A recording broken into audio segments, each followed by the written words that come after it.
part 2 of the 2-mallet Etude guide. We're starting on the second page, letter C to the end.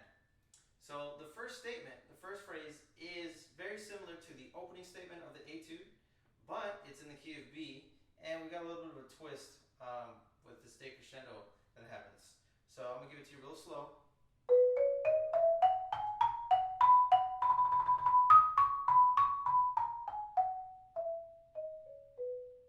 Okay, so slightly different. When we get to measure 33, on the roll, I have my right hand at the front. So we can get to the D sharp once again. And I do a double there. And we're decrescendo. Okay. The next time we come back in, it's going to be at pianissimo. So you can either choose to get all the way to pianissimo on that crescendo, decrescendo, or you can kind of drift off, and then your next starting point is pianissimo, which I think would have more of an impact. So that first little chunk again, I'm starting with the right hand. Okay. Right hand in front. Start with the right hand on the roll and with the left. So I have that odd number of strokes. Double here, alternate, and we're decrescendoing. So something to keep in mind is during the crescendo of 33, it's the whole bar that crescendos. So mezzo forte, right here is where you start.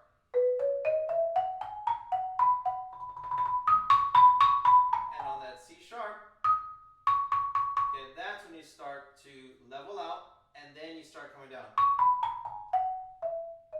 On this eighth note on the F sharp,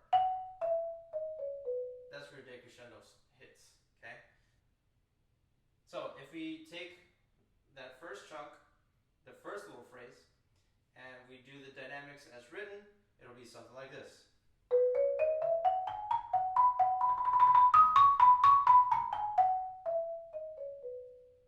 So now for this next chunk, we have to come in and play it pianissimo. It is extremely similar to the first chunk we just played, but it is back in the original key of E major.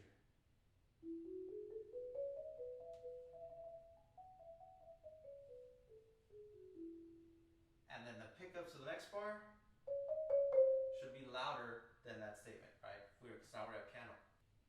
So for the third chunk, starting at measure 40, we pickups to measure 40. Excuse me. We start with the left hand, right? And we have a B sharp, which is really just a C natural. So watch out for that. We have a double written there in 40, and I agree with that double. I liked it. Which brings a left hand to beat 2. Alternating from there. Start crescendoing here. Forte, decrescendo. Okay, and we hit, what do we hit there? There's no specified dynamic, but I'm just going to go with piano there. And we build it up. And once again, this is a long roll, quarter note. I'm starting with my right hand behind, and we're ending with the left hand, which is notated actually. Okay, that's going to create your odd number of strokes.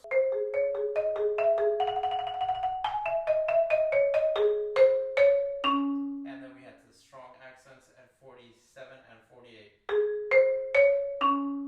Okay, and again, I agree with that double right sticking. Cool, so that's the third chunk, right? So we put them all together so far.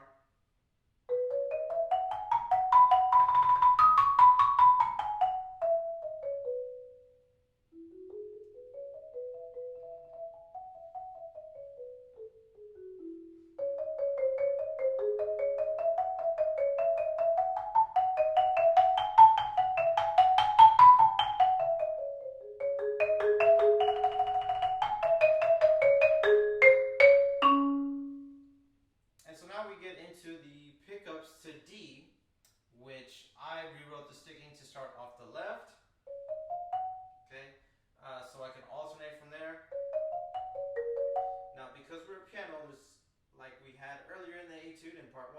we have to move a little bit more to make sure we're hitting the right beating spots. Right?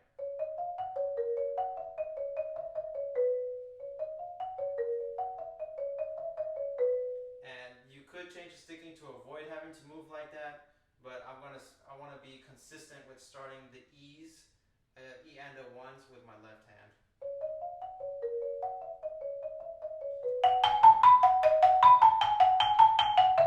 Once you get to this point, which is beat 2 of measure 52, the rest is a recap from the beginning, right? You've already played this before.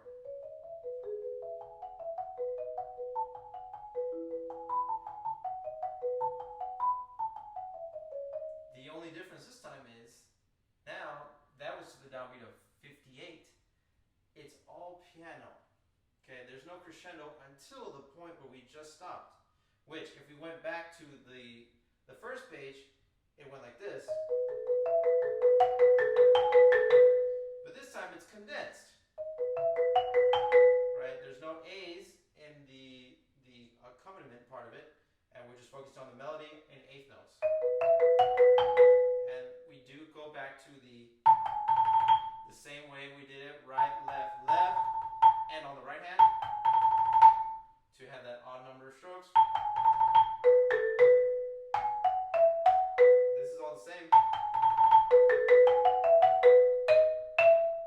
But then here we have eighth notes.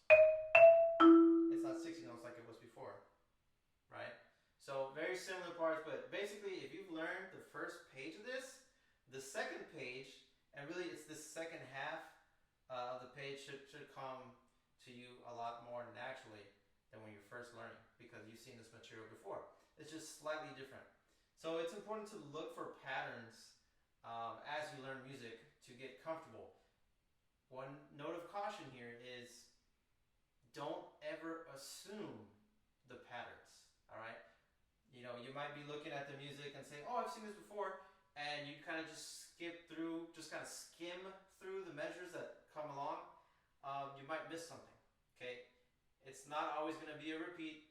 So for you younger percussionists out there, make sure that you're really reading the music to see what's coming up. Don't ever assume that a pattern's just going to repeat the same way you've seen it before.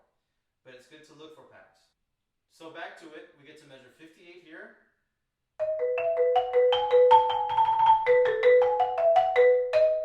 And we get those accents.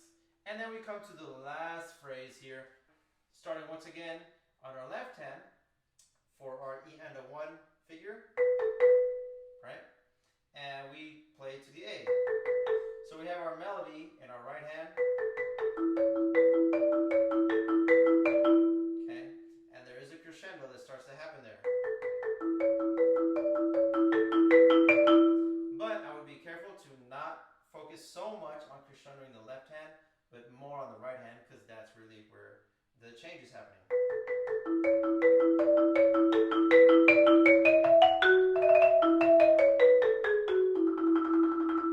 And then I do like to add a slight retard there at the end, just to add more sense of finality to this finished etude. The double right there, as noted, is 64 on the C sharp and D sharp. You know, just got to be careful you're in the right spots. And you get to your F sharp. Now we're trilling. It's written as a D sharp, so the trill note is an E. You want to start on the E with your right hand. Now this trill is different from the one before, that it's not connected to the next note. So there should be a slight separation. Right? If I go really slow, I am releasing on the E.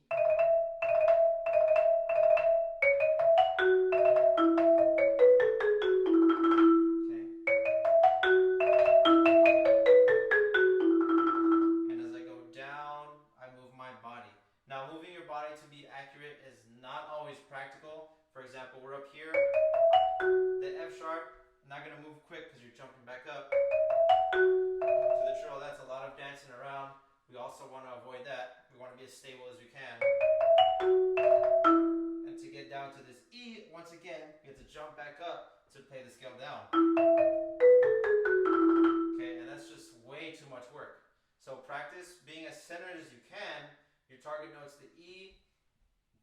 highest note up here is the F sharp.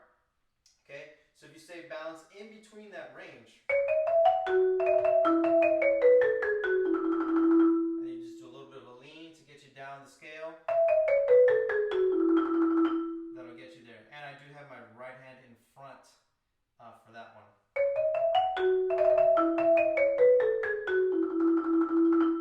And also, this roll at the very end is only a quarter note long, whereas in the end of page 1, it was 2 beats long. So make sure you don't hold this roll too long. Okay, if you're going to do the retard that I threw in, again, you don't have to. That's a personal preference of mine. The judges may or may not like that, but it's up to you. I think judges do award musicality and for you to stand out as long as it is characteristic of the music of the period, right? They're not going to penalize you if your decision makes sense. If you decide to go too fast or too slow and it's not characteristic, they will probably penalize you for that. So take what you will from this. But as I was saying, that roll is only a beat long. So if you do decide to take the retard, you should be subdividing in your head. 1 E and a 2 E and a 1 E and a 2. Right? If you don't do it, 1 E and a 2. Right? Don't hit anything on B2, release right before, and you'll be fine. And that's part 2 of the video guide for the 2-mallet Etude. Hope you enjoyed it. Hope you got something out of it. If you did, give me a like, give a subscription, give me a share. We're looking to build this percussion channel and reach as many people as we can to help people prepare for their etudes, their solos. All that stuff is going to come in the future here eventually. I really appreciate your support. Thank you and good luck.